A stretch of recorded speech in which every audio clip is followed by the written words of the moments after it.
So మాట్లాడదాం మనతో పాటు వినాయక్ నగర్ కార్పొరేటర్ ఉన్నారు. మేడం చెప్పండి, 6 గ్యారెంటీలు 66 మోసాలని చెప్పేసి మీరు అంటారు. కాంగ్రెస్ పార్టీ ఏమో 6 గ్యారెంటీలు అమలు చేస్తున్నాం, అందుకనే ప్రజాపాలన విజయోత్సవ సభలు చేస్తున్నామని చెప్పేసి కాంగ్రెస్ పార్టీ అంటారు. అదే సిగ్గు లేదు వాళ్ళకి నిజంగా చెప్పాలంటే.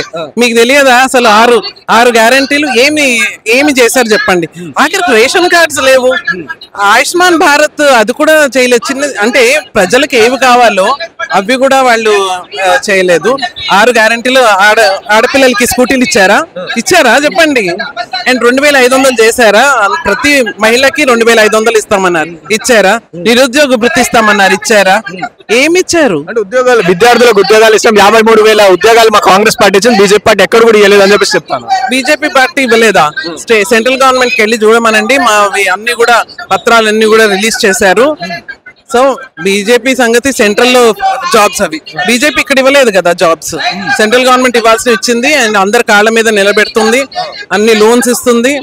And make in India, stand up India అన్నిట్లో కూడా ప్రతి ఒక్కళ్ళు కూడా బాగుపడుతున్నారు. కాంగ్రెస్ పార్టీ అధికారంలోకి తెలంగాణకు వచ్చిన తర్వాత రైజింగ్ తెలంగాణ రైజింగ్ అని చెప్పి మనం అక్కడక్కడ బ్యానర్లు కూడా చూస్తున్నాం. సో కాంగ్రెస్ పార్టీ అధికారంలో వచ్చింది కాబట్టి తెలంగాణ రైజింగ్ అవుతుందని చెప్పేసి కూడా కాదు, రైజింగ్ కాదు, అది ఇంకా పాతాళంలోకి వెళ్ళిపోతుంది తెలంగాణ అని చెప్పొచ్చు. ఎందుకంటే జిహెచ్ఎంసీ కార్పొరేటర్ నేను చెప్తాను, అసలు బీఆర్ఎస్ ఉన్నప్పుడు మాకు అసలు ఫండ్స్ రిలీజ్ అయ్యేవి కాదు. ఇప్పుడు కాంగ్రెస్ వచ్చిన తర్వాత ఇంకా వర్స్ట్ అయిపోయింది. ఇప్పుడు కూడా అసలు ఎట్లా తెలుసా, ఎన్ని ఫైల్స్ ఉంటాయో మేము అందరి చుట్టూ తిరగడం సరిపోతుంది. జోనల్ కమిషనర్ చుట్టూ, ఇది మన వాటర్ వర్క్స్ ఎండి చుట్టూ తిరగడము. అసలు ఎక్కడ పనులు అక్కడే ఆగిపోయినాయి. ఎన్నో పనులు, డ్రైనేజ్ పనులు కానీ, రోడ్డు పనులు కానీ, స్ట్రీట్ లైట్స్ పనులు కానీ, ఏవి కూడా మౌలిక సదుపాయాలకు కూడా వాళ్ళు ఎటువంటివి చేయలేకపోతున్నారు. ఒకవేళ బడ్జెట్ లో ఉండి శాంక్షన్ అయిందంటే కాంట్రాక్టర్స్ ముందుకు రావడం లేదు, ఎందుకంటే వాళ్ళ బిల్స్ అసలు సెటిల్ అవ్వడం లేదు. కాబట్టి ఇంకా వర్స్ట్ అయిపోయింది. బీఆర్ఎస్ కంటే కూడా కాంగ్రెస్ వచ్చింది ఇంకా వర్స్ట్. అంటే నార్మల్ మేము అన్ని ఫండ్స్ ఎక్కడికక్కడ రిలీజ్ చేస్తున్నాం, కాంట్రాక్టర్ మంచిగా చూసుకుంటున్నాం అని చెప్పి డెవలప్మెంట్ చేస్తున్నాం అని చెప్పి కూడా చెప్తుంది మేడం. లేదమ్మా, ఇవన్నీ అబద్ధాలు చెప్పడం రేవంత్ రెడ్డి గారికి బాగా అలవాటు కదా. అబద్ధాలు చెప్పే కదా ఆయన గెలిచారు, లేకపోతే బీజేపీ గెలవాల్సింది. అదే బీజేపీ ఇంకా బీఆర్ఎస్ ఒకటి అని చెప్పి అబద్ధాలు చెప్పి ఆయన గెలిచి ఇంకా కూడా అబద్ధాలు చెప్తున్నాడు. అంటే మేము డెవలప్మెంట్ చేద్దామని చూస్తున్నాం కానీ బీజేపీ పార్టీ కాళ్ళ కట్టెలు పెడుతుంది అని చెప్పి చాలా బహిరంగ సభలు చెప్తాం. ఏం చెప్తున్నాడు అర్థం కావట్లేదు. నిజం మీరే చూడండి, ఆ బస్సు తప్ప, ఆ బస్సు కూడా ఏం తెలుసా, ఫ్రీక్వెన్సీ ఉండదంట. బస్సుల ఫ్రీక్వెన్సీ ఎప్పుడో ఒక బస్సు వస్తుందంట, ఫ్రీ బస్సు. మిగిలినవన్నిటికీ కూడా పైసలు పే చేయాల్సిందే అంట. ఎందుకంటే మా ఇంట్లో పనిచేసే వాళ్ళు, మెయిడ్స్ వాళ్ళందరూ చెప్తున్నారు. రేషన్ కార్డులు ఇచ్చారా? ఇవ్వలేదు. ఇచ్చారా రేషన్ కార్డు లేకపోతే ఎంత కష్టం. విడో పెన్షన్స్ ఏమైనా రిలీజ్ చేశారా?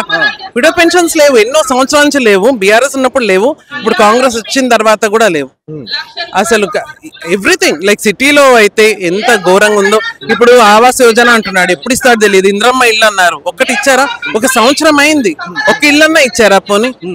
ఇవన్నీ చూస్తుంటే ఎక్కడ డెవలప్మెంట్, అసలు ఎక్కడికి వెళ్ళిపోతున్నాం అనిపిస్తుంది. అంటే రేవంత్ రెడ్డి గారు కూడా, అంటే వ్యాఖ్యలు చూసుకుంటే బీజేపీ పార్టీకి సంబంధించి కిషన్ రెడ్డి గారు కూడా గుజరాత్ కి గులాములు, ఢిల్లీకి గులాములు అని చెప్పి కూడా వ్యాఖ్యలు చేస్తారు. అసలు ఆయన అట్లా అసలు కిషన్ రెడ్డి గారు ఎక్కడ, ఈయన ఎక్కడ? ఆయన 2వ సారి సెంట్రల్ మినిస్టర్స్ చేసిన తర్వాత చీఫ్ మినిస్టర్స్ అయిన వాళ్ళు ఉన్నారు. అసలు కిషన్ రెడ్డి గారిని అనే అర్హత లేదు ఆయనకి. ఇప్పుడు ఈటల రాజేందర్ గారు మా ఎంపీ, ఆయన వచ్చిన తర్వాత ఇప్పుడు ముందంతా స్టేట్ గవర్నమెంట్ కూడా ఏమైనా ఆర్ఓబీలు కట్టినప్పుడు స్టేట్ గవర్నమెంట్ కూడా వాళ్ళ పార్ట్ ఇవ్వాలి. అయితే మా దగ్గర వాజ్పేయి నగర్ అనేసి ఉంది, అక్కడ ఒక ఆర్యూబీ కావాలి. గౌతమ్ నగర్ లో ఆర్యూబీ కావాలి. వాజ్పేయి నగర్ అయితే 8 సంవత్సరాల క్రితము హరీష్ రావు వీళ్ళు వచ్చి ఫౌండేషన్ వేసి పెద్ద శిలాపలకం ఉంటది అక్కడ. ఇప్పటిదాకా పనే అవ్వలేదు, ఎందుకంటే స్టేట్ గవర్నమెంట్ ఇవ్వాల్సిన డబ్బులు ఇవ్వలేదు కాబట్టి. కానీ మన ఈటల రాజేందర్ గారు వైష్ణవ్ గారితో మాట్లాడి రైల్వే మినిస్టర్ తోటి 100% సెంట్రల్ గవర్నమెంట్ ఫండ్స్ ఇవ్వబోతుంది. సో వెరీ సూన్ ఈ నెలలో ఎప్పుడో మేము ఫౌండేషన్ స్టోన్ కూడా వేసుకుంటాం. చర్లపల్లి స్టేషన్ ఆల్రెడీ రెడీ అయిపోయింది.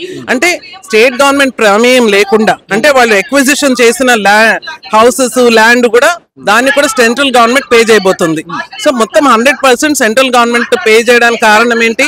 మన ఎంపీస్, బీజేపీ ఎంపీస్ వెళ్ళి వాళ్ళు రైల్వే మినిస్టర్ తోటి మాట్లాడి తీసుకొచ్చారు. ఇది ఒక చిన్న ఎగ్జాంపుల్ చెప్తున్నా. సో ప్రతి విషయంలో కూడా బీజేపీ ఎంపీస్ బోలెడని చేస్తున్నారు ఇక్కడ. అంటే ప్రధానంగా అదే మీరు ఎంపీస్ అన్నారు కాబట్టి గుర్తుంది. సో పదే రేవంత్ రెడ్డి అంటారు సో 8 మంది ఎంపీలు ఇచ్చినప్పుడు తెలంగాణ ప్రజలు 8 ఎంపీలు ఇచ్చారు. సో ఏంది వస్తుంది సెంట్రల్ గా 20 లక్షల కోట్లు లేకపోతే 30 లక్షల కోట్లు తీసుకురండి డెవలప్మెంట్ చేద్దాం కలిసి అని చెప్పి చెప్తాను. అదే ఏం చేత కాదు కాబట్టి అట్లా చెప్తున్నాడు ఆయన.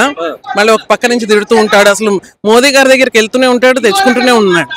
అందరి దగ్గరికి వెళ్ళి ఏం కావాలో అని తెచ్చుకుంటూనే ఉన్నాడు. మళ్ళీ ఇట్లా మాట్లాడుతుంటాడు, అన్ని అబద్ధాలు మాట్లాడతాడు. ఆయన మాటలు ఎవ్వరు కూడా నమ్మకూడదని నేను చెప్తున్నాను. మల్కాజ్గిరిలో సంబంధించి సో ఈటల రాజేందర్ గారు ప్రస్తుత ఎంపీ. సో గతంలో చూసుకుంటే రేవంత్ రెడ్డి ఎంపీ. సో రేవంత్ రెడ్డి నేను ఎంపీగా పోటీ చేసిన నియోజకవర్గం, నేను ఎంపీగా గెలిపించిన నియోజకవర్గం సో ఏం పట్టించుకుంటలేరా అంటే ఈటల రాజేందర్ గారే పట్టించుకుంటారా? అసలు రేవంత్ రెడ్డి ఎప్పుడన్నా ఎవరన్నా చూసారా? ఒక్క కాలనీకి వచ్చారా? అసలు మా మల్కాజ్గిరికి గెలిచినప్పుడు ఒక్కసారి రావడం నాకు తెలుసు. తర్వాత అసలు ఆయన ఫండ్స్ గానీ ల్యాడ్స్ ఉంటాయి కదా ఎంపీ ల్యాడ్స్, దాని నుంచి ఏమన్నా శాంక్షన్ చేయడం గానీ అసలు ఎప్పుడు రాలేదు. ఇప్పుడు ఈటల రాజేందర్ గారు పొద్దున్న స్టార్ట్ అయితే 6 గంటలకి ఇంట్లోకి వెళ్తే రాత్రి ఎప్పుడు వెళ్తారో 12కి వెళ్తారో 2కి వెళ్తారో తెలియదు. ప్రతిసారి మా ఏరియాకి వినాయక్ నగర్ డివిజన్ కి ఆయన గెలిచిన తర్వాత అట్లీస్ట్ ఒక 15 సార్లు వచ్చి ఉంటారు. అంటే ప్రతి కాలనీ విజిట్ చేశారు. ఆయన ఎలక్షన్ కి ఎలా క్యాంపెయినింగ్ చేశారో గెలిచిన తర్వాత ప్రజల్లోనే ఉంటున్నారు ఆయన. సో అటువంటి వాళ్ళు బీజేపీ ఎంపీస్. సో అసలు రేవంత్ రెడ్డికి అసలు ఏ మాత్రము కూడా ఏమంటారు, ఆయనకి he does not have the right to talk about Etela Rajender. అందుకే ఆయన ఓడించారు. కొడంగల్లో కూడా అదే పరిస్థితి కదా. సో ఫైనల్ గా చెప్పండి మేడం, సో ఈ ప్రజాపాలన సంవత్సరం అయిపోయింది, కాంగ్రెస్ పార్టీ సభలు అవన్నీ చేస్తుంది. సో కంప్లీట్ హ్యాపీ లేరంటారా ప్రజలు? అస్సలు హ్యాపీగా లేరు, ఎవరు హ్యాపీగా లేరు. ఎందుకంటే మెయిన్ గా middle class and below middle class వాళ్ళే కదా హ్యాపీగా ఉండాలి.